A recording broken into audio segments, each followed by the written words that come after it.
Okay, class 10 आज हम लोग स्टार्ट करने वाले हैं चैप्टर 2.3 कनेक्टिंग द डॉट्स। हम लोग एक फेज वाइज जा रहे हैं। पहले हम लोग ने पोइट्रीज कंप्लीट की 6 पोइट्रीज, उसका एप्रिसिएशन वगैरह दिया है आपको। ग्रामर पार्ट में 1-2 लेक्चर के बाद प्रोवाइड कर दूंगी। अब हम पढ़ेंगे कैरेक्टर्स या पर्सनालिटीज़ के बारे में। तो उसमें जो फर्स्ट यूनिट में आपका पर्सनालिटी था मेजर का, वो स्किप कर दिया। सेकेंड यूनिट में आपको कनेक्टिंग द डॉट्स में स्टीव जॉब्स की कैरेक्टर्स और उनकी जो वैल्यूज़ थी या उनकी जो पर्सनालिटीज़ थी उनके बारे में पढ़ना है। देन स्टीव हॉकिंस है, मेरी कॉम है एंड आइंस्टाइन है। तो ये 4 फेमस पर्सनालिटीज़ के बारे में हम लोग पढ़ेंगे। उसके बाद हम स्टार्ट करेंगे स्टोरी पार्ट्स एंड लास्ट में जो भी ड्रामा नरेशन बचा हुआ है वो पार्ट। तो अब स्टीव जॉब्स को तो आप लोग सब जानते ही हो, नाम सुना ही होगा। उन्होंने एप्पल जो पर्सनल कंप्यूटर्स होते हैं वो उन्होंने स्टार्ट किए थे। Steve jobs 1995-2011 was an American entrepreneur, business magnate, inventor and industrial designer. He was the chairman, chief executive officer and co-founder of Apple Incorporation. He is widely recognized as one of the pioneer of the microcomputer revolution of the 1970-1980s. तो सबसे पहले micro computers जो हम लोग घर पे use करते हैं, जिसको हम पर्सनल कंप्यूटर्स बोलते हैं, उसकी शुरुआत स्टीव जॉब्स ने की थी। इससे पहले बड़े बड़े कंप्यूटर्स होते थे, ऑलमोस्ट एक रूम जितने, जो वेदर रिकॉर्डिंग और बाकी सारी जो बड़ी एक्टिविटीज़ है उनसे रिलेट करते थे। छोटे कंप्यूटर्स जो हम लोग के घर पे पीसी है या ऑफिस में जो पर्सनल कंप्यूटर टाइप यूज़ करते हैं, माइक्रो कंप्यूटर्स, अभी टैब यूज़ करते हैं, ये सारी शुरुआत स्टीव जॉब्स ने की थी। उन्होंने उनकी स्टोरी के बारे में आपने थोड़ा बहुत तो पता ही होगा कि उन्होंने कॉलेज ड्रॉप आउट किया था एंड बहुत यंग एज में उन्होंने अपने कंप्यूटर्स बनाना शुरू कर दिया था। तो अब ये वाले चैप्टर में आपको 3 स्टोरीज बताई हुई है अलग अलग, जो स्टीव जॉब्स के बारे में। फर्स्ट स्टोरी उनकी कॉलेज के लाइफ के बारे में है कि उन्होंने कॉलेज ड्रॉप आउट करने के बाद क्या किया, क्यों ड्रॉप किया था, उन्होंने कॉलेज क्यों छोड़ दिया था। उसके बाद सेकेंड स्टोरी में एप्पल कंपनी जब फेमस हो गई थी तो किस तरह से उनको फायर कर दिया गया था, जॉब से निकाल दिया गया था, एंड फिर उन्होंने क्या किया था। एंड लास्ट स्टोरी जब ऑलमोस्ट सब कुछ सेटल हो गया था, लाइफ बहुत अच्छे से जा रही थी, तो सडनली उनको डायग्नोस्ड हुआ था कि वो कैंसर हो गया उनको। तो उस कैंसर के बाद वो कैसे रिकवर हुए और तब की उनकी फीलिंग्स क्या है, उससे रिलेटेड है। तो स्टार्ट करते हैं। Today I want to tell you 3 stories from my life. That's it. Just 3 stories. तो अब ये 3 stories में सबसे पहली स्टोरी है। The first story is about connecting the dots. I dropped out of a Reed college after the first 6 months. अब ये जो चैप्टर है उसका नाम कनेक्टिंग द डॉट्स क्यों रखा हुआ है? कनेक्टिंग द डॉट्स, जैसे आप लोगों ने गेम्स वगैरह खेले होंगे बचपन में कि वो ऐसे एक फोटो या कोई ड्राइंग बना के दी रहती थी और उस पर 1 2 3 नंबर्स लिखे हैं एंड आपको कनेक्ट करने डॉट्स, तो आपको परफेक्ट पिक्चर दिख जाती थी। बचपन में बच्चों के लिए गेम्स होते हैं, तो उन डॉट्स को कनेक्ट करके हमको सब कुछ क्लियर दिखता था कि वो फोटोज या वो ड्राइंग किसकी है। उसी तरह से लाइफ में ऐसा होता है ना कि आप बहुत सारी चीज़ें आपको लगता है कि बेमतलब हम लोग सीख रहे हैं या बेमतलब की है, लेकिन फ्यूचर में उन्हीं की वजह से आपको फ़ायदा होता है। तो आप पास्ट के उन डॉट्स को कनेक्ट करके अपना फ्यूचर ब्राइट कर सकते हो। इसलिए इस चैप्टर को नाम दिया था कनेक्टिंग डॉट्स। क्योंकि फर्स्ट स्टोरी जो है इन्होंने कैलीग्राफी वगैरह सीखी थी, तब उनको नहीं पता था कि उसका क्या यूज़ होने वाला है, लेकिन जब उन्होंने फर्स्ट कंप्यूटर स्टार्ट किया था तो उसका यूज़ उनको वहाँ पर हुआ। तो उन्होंने बोला कि पास्ट में जाके जब मैंने डॉट्स कनेक्ट किए तो पता चला कि जो अंदर से इंस्टीट्यूशन या गट फीलिंग आती है कि हमको ये चीज़ करनी चाहिए, तो वो उस वक्त कर लेनी चाहिए, क्योंकि उसका फ़ायदा हमको फ्यूचर में ज़रूर होता है। तो जो मिस्टर स्टीव जॉब्स थे उन्होंने रीड कॉलेज, जो अमेरिका में कॉलेज है, उसमें से ड्रॉप आउट कर लिया था। मतलब 6 महीने के बाद ही उन्होंने कॉलेज छोड़ दिया था, but then stayed around as a drop in for another 18 months. लेकिन वो आते जाते रहे थे कॉलेज में। ड्रॉप आउट का मतलब यहाँ पर दिया था डिसकंटिन्यूड, लेफ्ट कर दिया था कॉलेज। लेकिन ड्रॉप इन मतलब विजिटर, मतलब कॉलेज में आते जाते थे। और अमेरिका में ऐसी चॉइसेस रहती कि आपको जो भी क्लास करनी है वो कर सकते हो, मतलब जिस भी चीज़ में आपको इंटरेस्ट है। आप या तो पर्टिकुलर कोर्स वाइज जा सकते हो या फिर अलग अलग टाइप के जो दूसरे कोर्सेज है उसमें भी ऑप्ट कर सकते हो। तो इन्होंने ड्रॉप इन किया था 18 मंथ्स, मतलब विजिटर रहे थे, कॉलेज आते जाते रहे थे. Before I really quit, looking back it was one of the best decision I ever made. तो अभी जब इस पोस्ट पे वो पहुंच गए थे कि फेमस हो गए, तब उनको कहीं ना कहीं लगता था कि ये जो डिसीजन है कॉलेज ड्रॉप करने का, क्योंकि एजुकेशन बहुत ज़्यादा इंपॉर्टेंट होती है. कोई ऐसा सोचता भी नहीं है कि 10th पास होने के बाद चलो हम बिजनेस स्टार्ट कर देते हैं, अपने रिलेटिव्स भी नहीं मानेंगे. लेकिन इन्होंने कॉलेज छोड़ दिया था, इन्होंने पढ़ाई पूरी नहीं की, और अब उनको लगता है कि उनका सबसे बेस्ट डिसीजन था वो, क्योंकि कॉलेज का कंपल्शन था, उनको बहुत सारी क्लासेस अटेंड करनी ही पड़ती थी, भले ही उनको इंटरेस्ट हो या ना हो. एंड ड्रॉप आउट होने के बाद उन पे वो कोई कंपल्शन नहीं था, और विजिटर्स होने की वजह से जो भी क्लास उनको इंटरेस्टेड लगती थी वो उसको अटेंड कर सकते थे. And being dropping in on the ones that looked interesting, तो जो भी क्लास उनको इंटरेस्टिंग लगती थी वो उसको विजिट कर सकते थे, उसमें जा सकते थे. एंड जो उसके इंटरेस्ट की क्लास नहीं थी, कोई भी सब्जेक्ट होता है ना जिसमें आपको, अगर आप स्कूल कॉलेज में हो तो पढ़ना हो नहीं पढ़ना हो, इंटरेस्ट हो नहीं हो, आपको अटेंड करनी ही पड़ती है क्लास. तो ये एक बेनिफिट मिल गया था स्टीव जॉब्स को कि उनके ऊपर कोई कंपल्शन नहीं रहा था, वो अपना टाइम अच्छे तरीके से स्पेंड कर सकते थे उन चीज़ों को सीखने में जो वो रियल में सीखना चाहते थे.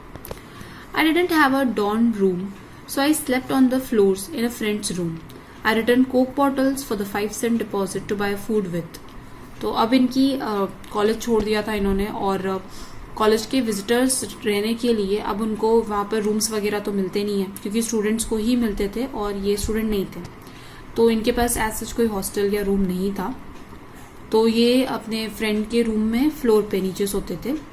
और कोक की बॉटल्स पहले होती थी, जो कांच की बॉटलें अगर हम वापस देते हैं तो हमको रिटर्न में पैसे मिलते थे, तो वो कोक की बॉटल्स देने के उनको 5 cents मिलते थे, और उनसे वो अपना खाना खरीद सकते थे.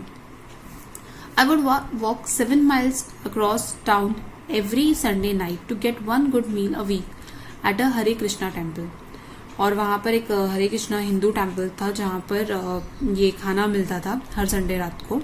तो वो इतना पैदल चल के जाते थे ताकि हफ्ते में एटलीस्ट एक खाना वो अच्छे से खा सके, क्योंकि बाकी वो बॉटल्स वगैरह देकर 5 cents से उनको कुछ ज़्यादा तो मिलता नहीं था फूड के लिए. और वो घर नहीं गए थे क्योंकि उनको कॉलेज में ड्रॉप इन करना था, विजिटर बनना था, और उनको चीज़ें सीखनी थी. और यहाँ से उन्होंने अपनी लाइफ की एक्चुअल जर्नी स्टार्ट की थी. कॉलेज छोड़ दिया, कुछ प्रॉब्लम्स आई जो उन्होंने टैकल की. I loved it. तो उनको जो हरे कृष्णा टेम्पल का खाना था वो बहुत पसंद था. And much of what I stumbled into the following by curiosity and intuition turned out to be a priceless later on. और कुछ चीज़ें उन्होंने की जो stumbled का मतलब होता है स्लिप हो जाना, जैसे जनरली होता है कि चलते चलते पैर पे लग जाते हैं उसको बोलते हैं stumbled, या फिर स्लिप गिर जाना, फिसल जाना. तो यहाँ पे ये वर्ड यूज़ किया है कि बहुत सारी चीज़ों में वो ऑटोमेटिकली गिर गए थे, ऑटोमेटिकली इन हो गए थे उनकी क्यूरियोसिटी की वजह से या उनके इंट्यूशन की वजह से, लेकिन वो चीज़ें उनके लिए आगे बहुत ज़्यादा यूजफुल हुई. प्राइसलेस मतलब उनकी वो कीमत भी कभी नहीं अदा कर पाए, इतनी ज़्यादा इंपॉर्टेंट चीज़ें थी वो उनके लिए. प्राइसलेस मतलब जिसकी कीमत नहीं होती है. Here's one example. तो वहाँ पे उन्होंने एक एग्जाम्पल दिया हुआ है. Reed college offered perhaps the best calligraphy instructions in the country. अब रीड कॉलेज में जहाँ पे वो विजिटर थे तो कैलीग्राफी बहुत अच्छे से सिखाई जाती थी. यहाँ पे प्राइसलेस मतलब वो चीज़ें उन्होंने सीखी और वो इनकी इतनी ज़्यादा इंपॉर्टेंट हुई कि उनको पैसों में नहीं बता सकते. तो उसमें से एक चीज़ क्या थी, उन्होंने कैलीग्राफी सीखी थी. Because I had to take the calligraphy class, I learn about serif and sans serif typefaces, about what makes great typography great. अब उनको कैलीग्राफी सीखनी थी तो उन्होंने वर्ड्स, कैलीग्राफी मतलब वर्ड्स को अच्छे से सुंदर हैंडराइटिंग में लिखना, एंड टाइपोग्राफी मतलब पहले जो प्रिंट्स होते थे उनमें अलग अलग फॉन्ट्स होते हैं. आप लोगों ने कंप्यूटर्स यूज़ किए होंगे तो अलग अलग न्यू रोमन फॉन्ट होता है, हम अपने हिसाब से अपने वर्ड्स को चेंज कर सकते हैं. तो वो सारी चीज़ें उन्होंने सीखी थी कि किस तरह से फॉन्ट्स को चेंज किया जाए, किस तरह से डिज़ाइंस बनाई जाए. वो सब उनको जब उन्होंने पर्सनल कंप्यूटर बनाया था तब यूज़ हुई थी. मतलब हाथ से आप अलग अलग फॉन्ट्स किस तरह से निकालते हो वो कैलीग्राफी है. तो और वही आर्ट आप बुक पे या पेपर पे किस तरह से लिखते हो, क्योंकि पहले प्रिंट्स वगैरह जो होते थे वो हाथ से बनाए होते थे, मतलब हाथ से अल्फाबेट्स लिखते थे देन प्रिंट करते थे. कंप्यूटर्स वगैरह तो थे नहीं, मशीन्स भी नहीं थी, तो वो हाथ से अल्फाबेट्स को कैसे अलग अलग डिजाइन पे बनाना है और उसको बुक पे कैसे प्रिंट करना है वो सीखा सब उन्होंने। 10 years later, when we were designing the first Macintosh computer, it all came back to me. और ये जो उन्होंने सीखा था अलग अलग डिज़ाइन में फॉन्ट्स वगैरह लिखना, अलग अलग चीज़ें सीखना, मतलब फॉन्ट्स वगैरह की, तो ये उनको 10 साल बाद काम आई जब उन्होंने अपना फर्स्ट मैकिन्टॉश कंप्यूटर मतलब एक ग्राफिक कंप्यूटर्स था जिसमें आप डिज़ाइंस बना सकते हो, बुक्स के जो कवर वगैरह होते हैं उनकी डिज़ाइंस, जो शादी के कार्ड होते हैं उनकी डिज़ाइंस, अलग अलग चीज़ों की डिज़ाइंस बना सकते हो। अब तो हमारे फ़ोन में ही अवेलेबल है, हम फ्रेम वगैरह कर सकते हैं फ़ोटोज़ को, वो छोटे छोटे हार्ट्स वगैरह जो आते हैं वो सब कर सकते हैं। तो ये सब चीज़ें अभी बहुत इजी लगती है, लेकिन उस टाइम पर इन सब चीज़ों को हाथ से करना पड़ता था। तो फर्स्ट उन्होंने कंप्यूटर बनाया इन सब चीज़ों के लिए, और उस टाइम पे उनकी वो कैलीग्राफी एंड फॉन्ट्स सीखी हुई जो चीज़ें थी कि किस तरह से फॉन्ट्स को डिज़ाइन करना है, वो यहाँ पे काम आई। And we designed it all into the Mac. If I had dropped in on that course in college, and Mac would have never had multiple typefaces, or of that matter even proportionally faced fonts.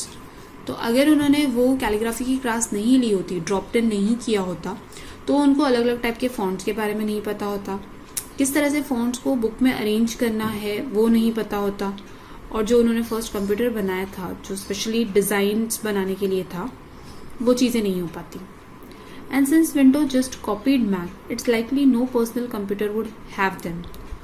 और ये obvious था क्योंकि Windows के आने के बाद जैसे Mac में फॉन्ट्स वगैरह थे, मैक कंप्यूटर्स में वो विंडो ने सीधे सीधे कॉपी किए थे, तो ये ऑब्वियसली था कि कोई भी पर्सनल कंप्यूटर के पास इतने सारे फॉन्ट्स नहीं थे, उनको जो ओरिजिनल स्टीव जॉब्स ने बनाए थे उसमें से ही कॉपी करने पड़ते हैं।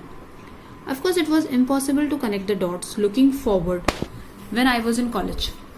तो अब स्टीव जॉब्स कहते हैं कि जब मैं कॉलेज में था तब ऑब्वियसली मुझे ये क्लियर नहीं था कि ये चीज़ मुझे कब यूज़ होने वाली है। कुछ चीज़ें होती हैं जो हम कोर्स के अलावा भी सीख लेते हैं, किसी को ड्राइंग का शौक होता है, किसी को डांस का या किसी भी चीज़ का, या चलो कोई स्कूल में कोई नया कुछ सिखा रहे हैं तो हम लोग जस्ट इंटरेस्ट के हिसाब से सीख लेते हैं। तो उस वक्त हमको ये पता नहीं होता कि ये चीज़ें हमको कब याद आएगी। तो ऑब्वियसली जब वो कॉलेज में थे तब वो कनेक्ट नहीं कर सकते थे डॉट्स, क्योंकि आपको आगे की चीज़ें नहीं पता होती। But it was very clear looking backward 10 years later. लेकिन 10 साल बाद जब ये पीछे देखते हैं तो ये चीज़ें उनके लिए क्लियर है कि वो डॉट किस तरह से कनेक्ट हुए।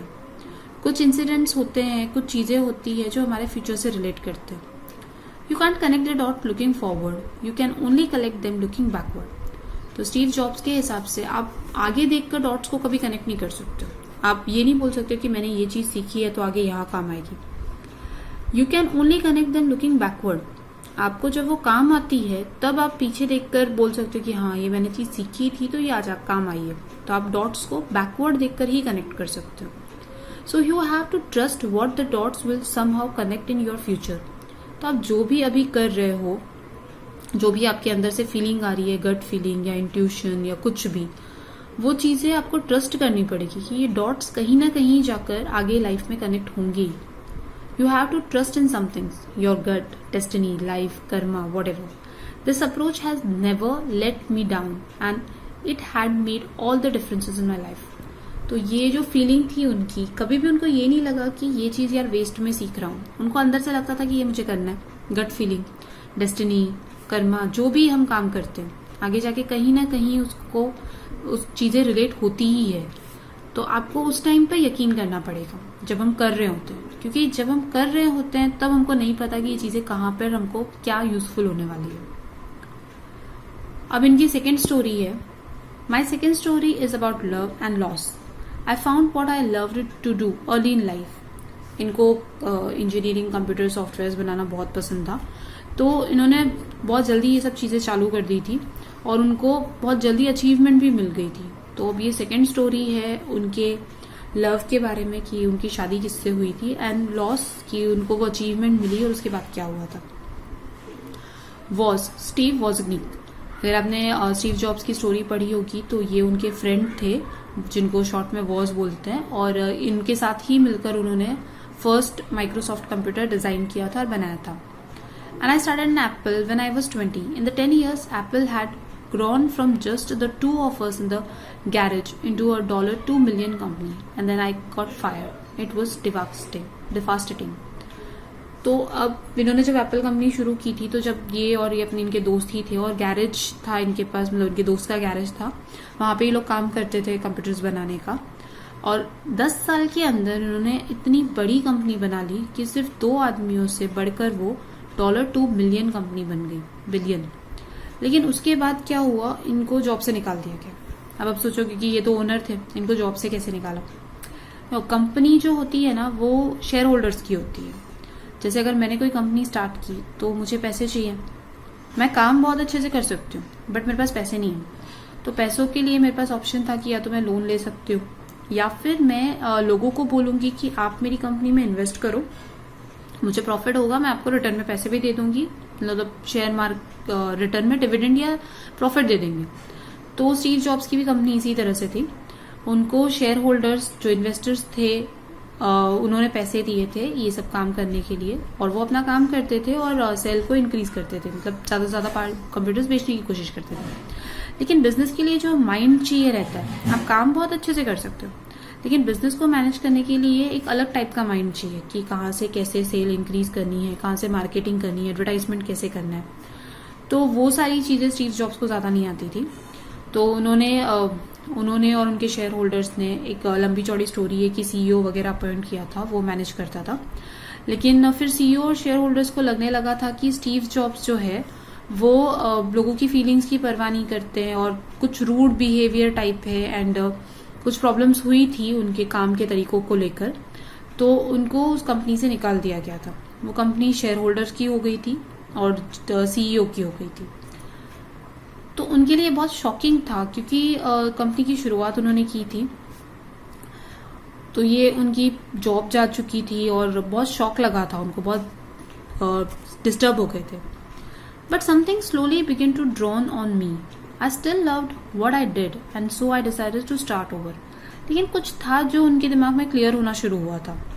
ऑब्वियसली उनको बहुत बड़ा धक्का लगा होगा कि उतनी बड़ी कंपनी उन्होंने स्टार्ट की और अब सडनली सब कुछ खत्म हो गया, उनके हाथ से निकल गया। लेकिन कुछ चीजें हैं जो एक शॉक के बाद उनके दिमाग में क्लियर होने लगी कि मुझे अभी भी वो काम पसंद है, और उन्होंने सोचा कि मैं फिर से स्टार्ट कर सकता हूँ। The heaviness of being successful was replaced by the lightness of being beginner again. तो अभी जब हम एक बार सक्सेसफुल हो जाते हैं ना, तो वो हैवीनेस होती है हमारे ऊपर कि हमको सक्सेसफुल बना रहना है, हमको आगे बढ़ना है। जब हम कोई काम शुरू कर देते हैं उसके बाद, तो अभी स्टीव जॉब्स पे ऐसा कोई हैवीनेस नहीं था क्योंकि उनको जॉब से निकाल दिया था कि तो सक्सेसफुल तो नहीं होना था उनको वापस से स्टार्ट करना था। एंड जब हम कोई चीज नहीं स्टार्ट करते हैं ना, तो हमारे ऊपर बर्डन नहीं रहता है। हमको पता है हम गलतियां करेंगे, हम सीखेंगे, क्योंकि ये जस्ट स्टार्ट है। तो वो लाइटनेस आ गई थी उनमें। It freed me to enter one of the most creative period of my life. और उस टाइम उनकी लाइफ का सबसे क्रिएटिव पीरियड था, क्योंकि अब उनको बनी बनाई चीजों के हिसाब से नहीं चलना था। वो कुछ नया स्टार्ट कर सकते थे, वो फिर से अपनी कंपनी स्टार्ट कर सकते थे। During the next 5 years, I started a company next, another company name Pixar, and fail in love with the amazing woman who would become my wife. तो अभी उन्होंने एप्पल छोड़ने के बाद एक कंपनी स्टार्ट की नेक्स्ट, और एक पिक्सार कंपनी शुरू की, जो जितनी भी एनिमेशन फिल्म्स है अगर आप देखोगे तो पिक्सार लिखा रहता है उस पर। एंड उनकी वाइफ भी मिली उनको यहाँ पर, एक amazing woman. Pixar is now the world's most successful animation studio. तो पिक्सार तो आप लोग ने देखा ही होगा, हर एनिमेटेड फिल्म के सामने उसका लोगो दिख जाता है। अब एप्पल की क्या हालत हुई थी कि जो स्टीव जॉब्स के जाने के बाद एप्पल पुरानी डिजाइन्स ही बना रहा था, क्योंकि नई डिजाइन्स उनके पास थी नहीं। उनको कुछ तो नया स्टार्टअप करना था, कुछ तो नया लेकर आना था। तो जो नेक्स्ट कंपनी इन्होंने बनाई थी स्टीव जॉब्स ने, एप्पल ने उसको परचेस किया। आई रिटर्न टू एप्पल, और स्टीव जॉब्स भी उनके साथ ही रिटर्न आए थे, क्योंकि नेक्स्ट के जितने भी शेयर्स थे वो एप्पल ने खरीदे। एप्पल को अच्छे खासे डॉलर देकर एप्पल ने वो नेक्स्ट की कंपनी परचेस कर दी। एंड स्टीव जॉब्स भी एप्पल में वापस रिटर्न आ गए नई टेक्नोलॉजी के साथ। And the technology we developed at Next is the heart of the Apple's current renaissance. The Lawrence and I have wonderful family together. तो अभी जो नेक्स्ट में उन्होंने जो भी टेक्नोलॉजी वगैरह बनाई थी वो एप्पल के लिए काम आई, और एप्पल का रीबर्थ हुआ। क्योंकि स्टीव जॉब्स के जाने के कुछ साल बाद एप्पल डाउन पे चला गया था, नई टेक्नोलॉजी नहीं लेके आ रहे थे। एंड कंप्यूटर्स में तो आपको पता है नई नई चीजें, फोन्स वगैरह में नई नई चीजें नहीं आई, तो लोग आउटडेटेड समझने लगते हैं। स्टार्टिंग में 2G फोन्स थे, फिर 3G 4G, कुछ ना कुछ अपडेशन आते रहना चाहिए। तो अगर आपकी कंपनी कोई अपडेशन नहीं लेकर आ रही है, कॉम्पिटिटर्स कर लेंगे और कॉम्पिटिटर्स आपका मार्केट खत्म कर देंगे। वो कस्टमर्स के लिए नए प्रोडक्ट लेके आएंगे, कस्टमर आपके प्रोडक्ट नहीं परचेस करेंगे। तो सेम एप्पल के साथ भी हुआ था। तो उन्होंने नेक्स्ट कंपनी को परचेस कर लिया और स्टीव जॉब्स वापस एप्पल में एंटर हो गए थे और उनकी शादी हो गई और अभी उनकी फैमिली है उनके साथ में। Sometime life hits you in the head with a brick, don't lose faith. तो अभी सेकेंड स्टोरी में उन्होंने क्या बताया कि कभी कभी है ना लाइफ हमको एक बहुत बड़ा शॉक देती है। ऐसा लगता है कि कोई ईंट हमारे सर पे मार दी हो, लेकिन उस टाइम पे है ना अपना ट्रस्ट, अपना फेथ मत खत्म करो। The only way to great work is to love what you do. If you haven't found it yet, keep looking, don't settle. तो अगर आपको अच्छा काम करना है तो सबसे बड़ी चीज़ क्या है, अपने काम को पसंद करो, अपने काम को प्यार करो। और अगर आपको आज तक वो काम नहीं मिला है तो वो काम ढूंढो कि कौन सी चीज़ है जिसमें आपको इंटरेस्ट है, कौन सी चीज़ है जो आपको बहुत पसंद है। और जब तक नहीं मिल जाती है तब तक मत रुको, सेटल मत हो। तो फर्स्ट स्टोरी में उन्होंने हमको बताया कि हमारी गट फीलिंग, हमारे जो इंट्यूशंस है उसको ट्रस्ट करो। हमारी जो भी चीज़ें हमको अंदर से लगती है, फील होती है कि हमको ये करना चाहिए, क्योंकि फ्यूचर में वो काम आएगी। सेकेंड स्टोरी में हमको बताया कि अगर आपको लाइफ कुछ शॉक देती है, सडनली अनएक्सपेक्टेड चीज़ आपके साथ हो जाती है, तो वहाँ पर वो चीज़ें ख़त्म नहीं हो जाती, वो आपके लिए एक लेसन है। तो उस लेसन में से जो भी आपको सीख मिल रही है वो लो और आगे बढ़ो। आप जो भी काम करते हो उससे आप प्यार करो। अब थर्ड स्टोरी लाइफ से रिलेटेड है। About a year ago I was diagnosed with a cancer. My doctor advised me to go home and get my affairs in order, which in doctor's code for prepare to die. तो अभी कुछ 1 आध साल पहले जब ये chapter उन्होंने लिखा था, इनको कैंसर डायग्नोज्ड हुआ था और डॉक्टर ने बोला था कि आप घर जाओ और अपने जितने भी काम है वो निपटा लो। तो डॉक्टर्स के कोड में बोले तो कि आपके पास लाइफ ज़्यादा नहीं है, तो आपको अपनी प्रॉपर्टी वगैरह या विल वगैरह कुछ भी बनानी है, कुछ भी पेंडिंग काम है तो वो सेटल कर लो। I lived with that diagnosis all day. Later that evening I had a biopsy. It turn out to be a very rare form of a pancreatic cancer that is curable with surgery. तो वो पूरा दिन वो diagnosis वगैरह चलता रहे और शाम को उनकी बायोप्सी थी। तो उनको पता चला कि उनको रेयर कैंसर होता है, एक रेयर टाइप का पेनाक्रिएटिक, जो साइंस में आप लोगों ने पढ़ा होगा कि हमारी बॉडी में होता है, जो लिक्विड वगैरह रिलीज करते हैं। तो वो वाली चीज़ें वो कैंसर हो गया था जो सर्जरी से क्योर हो सकता है। एंड उनकी सर्जरी हुई एंड वो भी फाइन। तो लेकिन ये जो इंसिडेंट इनके साथ हुआ था, उनसे उनको ये समझ में आया कि लाइफ कितनी शॉर्ट है, कभी भी कुछ भी हो सकता है। This was the closest I have to facing death, and I hope it is the closest I get for a few more decades. Having lived through it, I can now say this to you. Your time is limited, so don't waste in living someone else's life. तो अब इन्होंने जब life को, death को इतने पास से देखा था, तब उनको ये चीज़ रियलाइज हुई कि उन्होंने जो भी किया वो ठीक था। एंड अब वो आपको एडवाइस दे रहे हैं कि अपना टाइम वेस्ट मत करो, किसी दूसरे की लाइफ मत जियो। दूसरे की लाइफ जीना मतलब जो दूसरे चाहते हैं या जो दूसरे आपसे करवाना चाहते हैं, दूसरे जो बोल रहे हैं, दूसरे जो कर रहे हैं, वो लाइफ मत जियो। आप क्या करना चाहते हो उस लाइफ के बारे में सोचो। Don't be trapped bye dogma which is living with the result of others people thinking. Dogma मतलब होता है बिलीफ, जो लोग सोचते हैं, सेट ऑफ बिलीव्स। अब नॉर्मली हम लोग क्या सोचते हैं कि हमको ग्रेजुएशन करना है, कोई कोर्स करना है, उसके बाद जॉब वगैरह स्टार्ट करनी है एंड फैमिली स्टार्ट करनी है, नॉर्मल लाइफ है। तो ये लोगों का बिलीफ है। अगर आपको कुछ अलग करना है तो आप स्टार्ट करो, आप रिस्क लो उस चीज़ के लिए। जैसे लोगों की नॉर्मल लाइफ चल रही है या जैसा लोग चाहते हैं वैसा मत करो। Which is living with the result of others people thinking. Don't let the noise of others opinions drawn out your own inner voice. कभी भी दूसरों की आवाज़ों को इतना मत बढ़ने दो कि आपकी खुद की इनर वॉइस अंदर छुप जाए। कभी होता है ना कि हमको अंदर से लगता है नहीं ये काम करना चाहिए, तो फिर हम फ्रेंड्स से डिस्कस करते हैं, फ्रेंड्स बोलते हैं नहीं रे ये काम करके कोई फ़ायदा नहीं होने वाला है, कुछ नहीं होगा, तो हम उन बातों को मान लेते हैं, लेकिन हमारी इनर वॉइस को कभी नहीं मानते। तो कभी भी दूसरों के एस्पेक्ट्स, दूसरों के बिलीव्स, इन सब पे मत जाओ। दूसरों की आवाज़ें कभी भी इतनी मत सुनो कि आप अपनी आवाज़ सुनना भूल जाओ। अपनी इनर वॉइस को सुनो, अपने आप को पूछो कि आपको क्या करना है।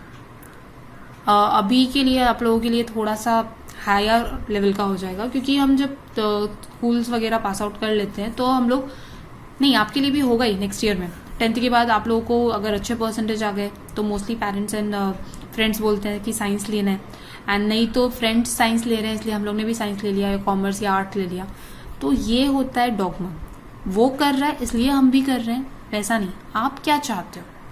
अगर आप साइंस में जाना चाहते हो, रियली साइंस में कुछ करना चाहते हो तो जाओ, अदरवाइज परसेंटेज हाई आए हैं इसकी वजह से नहीं, या आपके पास कोई ऑप्शन नहीं है, या दूसरा कुछ नहीं करना है आपको, या आपको नहीं पता है, उसलिए मत जाओ।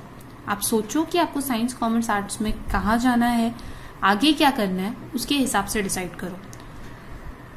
And most important, have the courage to follow your heart and intuitions. They somehow already know what you truly want to become. एंड सबसे इम्पॉर्टेंट चीज़ है कि अपने दिल की सुनो, अपने इंट्यूशंस की सुनो और वो चीज़ फॉलो करने का करेज दिखाओ। बहुत बार होता है कि हमारा मन कुछ और कहता है, लेकिन हम सोचते हैं कि ये काम तो कोई भी नहीं कर रहा है, तो फिर हम क्यों करें, हो सकता है कि कुछ गलत हो इसमें। ऐसा नहीं होता है।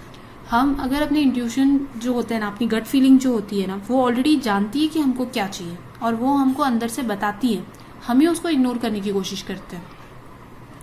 व्हेन आई वॉज यंग, तो अभी लास्ट फेज चल रहा है, उनकी स्टोरी खत्म हो चुकी है। When I was young there was an amazing publication called the whole earth catalog. In the final issue, on the back over, they put a photograph of an early morning country road. Beneath it with the words, "Stay hungry, stay foolish." It was their farewell message as they signed off. तो जब Steve jobs बचपन में वो magazines वगैरह जब पढ़ते थे तो उनके पास एक थी होल अर्थ कैटलॉग। जब उनका फाइनल इश्यू आया था, बच्चों की मैगजीन्स वगैरह आती है या फिर कोई भी, तो जब फाइनल इश्यू आया था तो उन्होंने जब इश्यू क्लोज कर दिया था कि अब हम मैगजीन्स नहीं निकालने वाले हैं, तो उन्होंने अपने बैक कवर पे एक फोटोग्राफ लगाई थी। सुबह जब सुबह का मौसम था और रोड जा रहा है, पूरा खाली रोड, और उसके नीचे वर्ड लिखे थे, बिनिथ मतलब उसके नीचे लिखना, stay hungry stay foolish. It was their farewell message as a signed off. और ये उनका गुड बाय मैसेज या फेयरवेल मैसेज था, क्योंकि उसके बाद वो पब्लिकेशंस ने कुछ इश्यूज नहीं निकाले थे। I have always wished that for myself and now as you graduate to begin anew, I wish that for you. Stay hungry, stay foolish. तो ये वर्ड्स उन्होंने अपने लिए बहुत सीरियसली लिए कि हमेशा कुछ पाने की चाह रखो, कभी सेटिस्फाइड मत हो, और हमेशा जो लोगों को लगता है कि आप बेवकूफ़ हो या बेवकूफ़ी कर रहे हो, तो रहो वो फुलिश, क्योंकि कुछ नया करोगे, कुछ भी स्टार्ट करोगे, लोग आपको फुलिश ही बोलने वाले हैं। और हंग्री रहने का मतलब है पाने की इच्छा, काम करने की इच्छा। अगर एक चीज़ मिल गई तो आप उसे सेटिस्फाइड मत हो, दूसरी चीज़ के लिए ट्राई करो, दूसरी नई चीज़ बनाओ। तो हमेशा हंग्री रहो, हमेशा फुलिश रहो। ये स्टीव जॉब्स का लास्ट आपको जो भी एडवाइस देनी थी वो थी। यहाँ तक चैप्टर ख़त्म हुआ। इसके अलावा यहाँ पे लिस्ट दी है बहुत सारी जो स्टीव जॉब्स ने हमको एडवाइस दी है। Don't wait, make your own reality. ये बहुत सारे मोटिवेशनल मैसेजेस होते हैं जो फेमस पर्सनालिटीज़ के जो भी बातें होती है कि वो किस तरह से फेमस हुए हैं, वो सब चीज़ें उन्होंने यहाँ पर दी हुई है कि उन्होंने किस तरह से डिसीजंस लिए एंड ऑल दैट। अब हम चलते हैं स्टार्टिंग अपना आइस वार्मिंग अप पे। फर्स्ट दिया है connect the dots to get what means a lot to you. Alphabets दिए, कनेक्ट करो और कोई मीनिंगफुल वर्ड बनाओ जो आपके लिए बहुत ज़्यादा इम्पॉर्टेंट हो। तो आप SUN सन बना सकते हो, या फिर टीवी बना सकते हो, PIN पिन बना सकते हो, रन बना सकते हो, कुछ भी बना सकते हो, बॉक्स बना सकते हो। कोई भी एक वर्ड बनाना है जो आपके लिए मीनिंगफुल हो। सेकेंड है with your batchmate use the letter given about to make a word register of computers, set a time limit of 5 minutes and a compare. तो आपको यही अल्फाबेट्स लेकर कंप्यूटर से रिलेटेड वर्ड्स बनाने हैं। तो कंप्यूटर से रिलेटेड HTTP होता है, की, zip, memory, data, hardware, software, बहुत सारे वर्ड्स बनते हैं इसमें से। देन आपको कंप्यूटर्स मैन्युफैक्चरिंग कुछ कंपनीज के नाम लिखने हैं। सैमसंग है, SR है, लेनोवा, HP, ये सब अपने पर्सनल कंप्यूटर्स वगैरह बनाते हैं। बेनिफिट्स ऑफ कंप्यूटर्स तो आपको पता ही है, हम लोग मेमोरी बहुत ज़्यादा होती है तो स्टोर कर सकते हैं, इजी कनेक्टिविटी है, और बहुत सारे फंक्शंस कर सकते हैं हम लोग, डिज़ाइंस वगैरह करना, तो वो बेनिफिट्स लिखने हैं। देन शॉर्टकट्स दिए हैं, फुल फॉर्म लिखने हैं, क्योंकि इस चैप्टर में बहुत सारी जगह पे शॉर्टकट्स यूज़ हुए एंड हमारे माइंड में बैठा रहता है तो हम लोग फुल फॉर्म की तरह यूज़ करते हैं। That is, didn't, here is, I have, can't, उसको बोलना कैन नॉट। तो हम वर्ड लिखते टाइम इसे शॉर्टकट्स यूज करते हैं, तो ये इनका फुल फॉर्म होता है कैन नॉट। अब यहाँ पर फुल फॉर्म दिया है, शॉर्टकट लिखना है। यू हैव को हम लोग यू अपोस्ट्रॉफी वी लिखते हैं। I would, I did, it is, it's, you are, your, he will, तो इस तरह से डबल एल लगा देते तो वो विल हो जाता है। I had, I apostrophe did. Will not, won't, shall not, ये शेल का आधा स्पेलिंग लिखते हैं SH और फिर एन लगाने के बाद अपोस्ट्रॉफी एंड। आरंट, निडेंट, मस्टेंट, ऑटेंट, ये सब शॉर्ट फॉर्म है और ये इनके लॉन्ग फॉर्म्स है। तो ये प्लीज लिख लेना अपनी अपनी टेक्स्ट बुक में। मैंने पोइट्री के साथ भी आप लोग को ये वाला जो पार्ट था एक्सरसाइज का वो करवाया था, क्योंकि 2-2, 3-3 मार्क्स के लिए क्वेश्चंस पूछ सकते हैं। तो ये सारी चीजें प्लीज लिख लेना, वीडियो यहाँ पे स्टॉप करना और ये सब चीजें लिख लेना। अब हमारे एक्सरसाइज पार्ट पे चलते हैं। हार्ड वर्ड्स में ऐसा कोई हार्ड वर्ड्स नहीं है, सिर्फ ये था स्टम्बल्ड मतलब स्लिप होना, गिरना। यहाँ पर यूज किया था कि मैं उन चीजों में अचानक अपनी क्यूरियोसिटी की वजह से चला गया, गिर गया।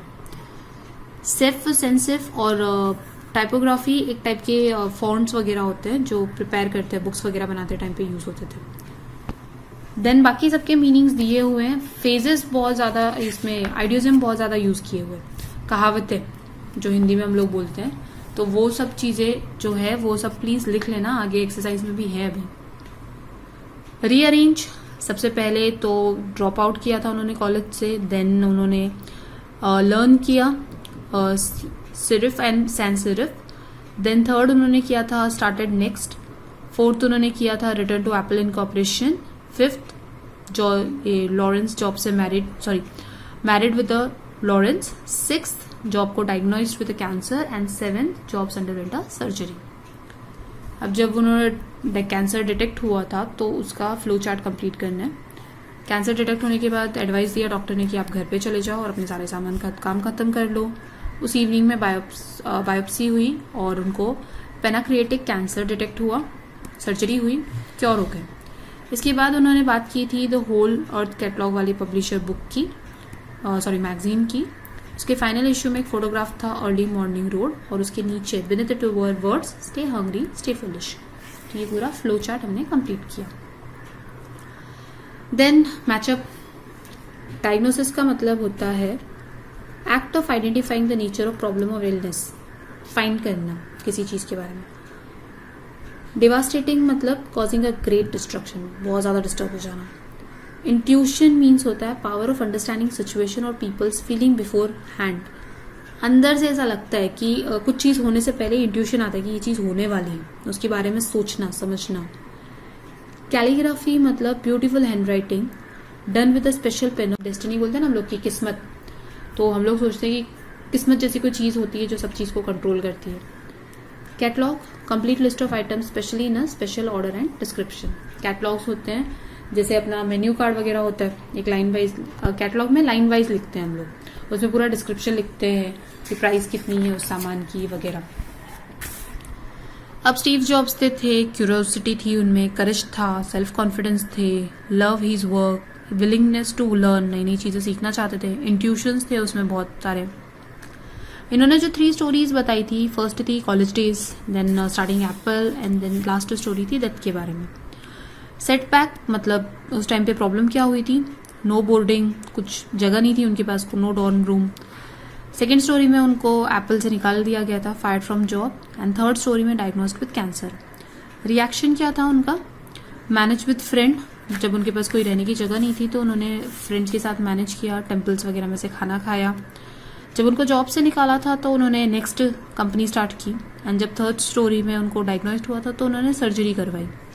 अचीवमेंट्स, यहाँ पर उन्होंने कॉलेज लाइफ में कैलीग्राफी लर्न की थी। सेकेंड स्टोरी में मोस्ट क्रिएटिव फेज था उनका, बहुत कुछ सीखा था उन्होंने, पिक्सार स्टार्ट किया था, नेक्स्ट कंपनी स्टार्ट की थी। थर्ड स्टोरी में उन्होंने क्या सीखा, learn not to waste time, ये जो लास्ट लाइन थी ना, not to waste time in living someone else's life, ये चीज उन्होंने लर्न की यहाँ पे। देन ये क्वेश्चंस आप लोगों को डायरेक्टली करने हैं। से how the calligraphy classes help Steve jobs after 10 years, 10 साल बाद उनको वो जब उन्होंने अपना डिजाइन किया था कंप्यूटर्स तो उनके फॉन्ट्स के टाइम पे यूज हुआ था उनको।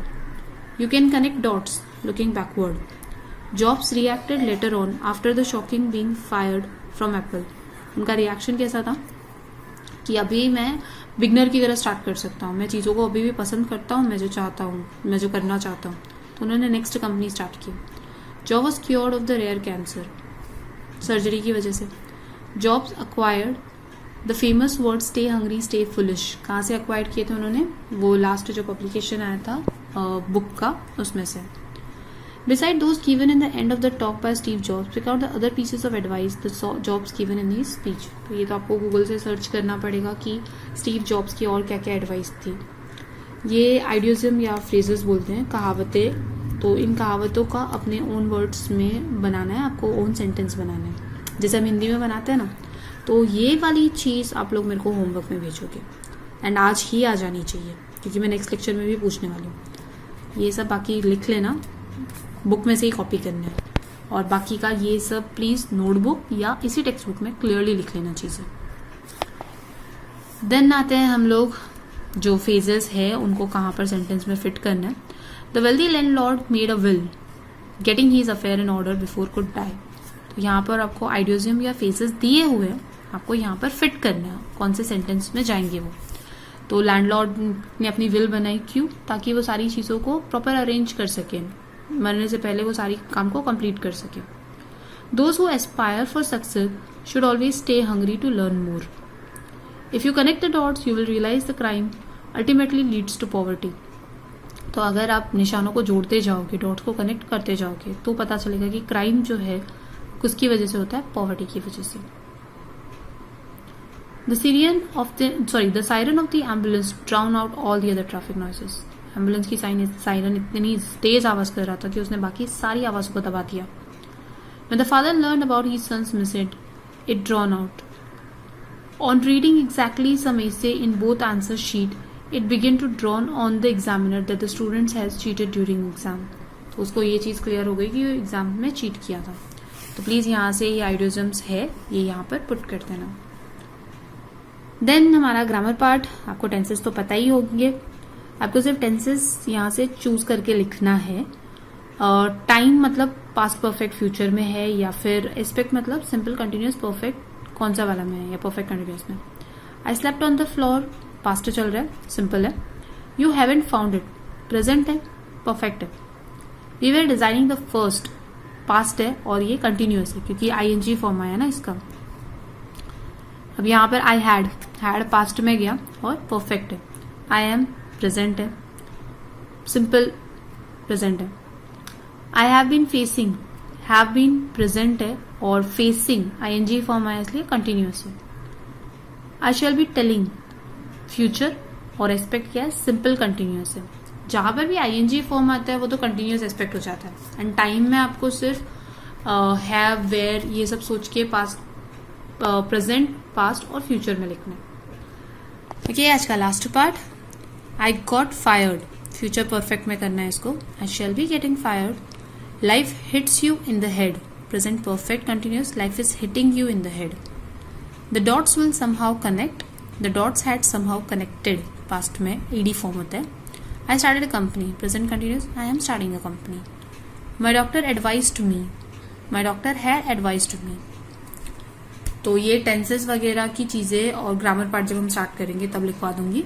अभी फिलहाल के लिए प्लीज अपनी टेक्स्ट बुक में या प्रॉपर नोटबुक में ये सब चीजें लिख के रखना। एग्जाम के टाइम पे आपको जस्ट वन टाइम ये गो थ्रू करके जाना है। तो यहाँ तक हमारा चैप्टर खत्म हुआ।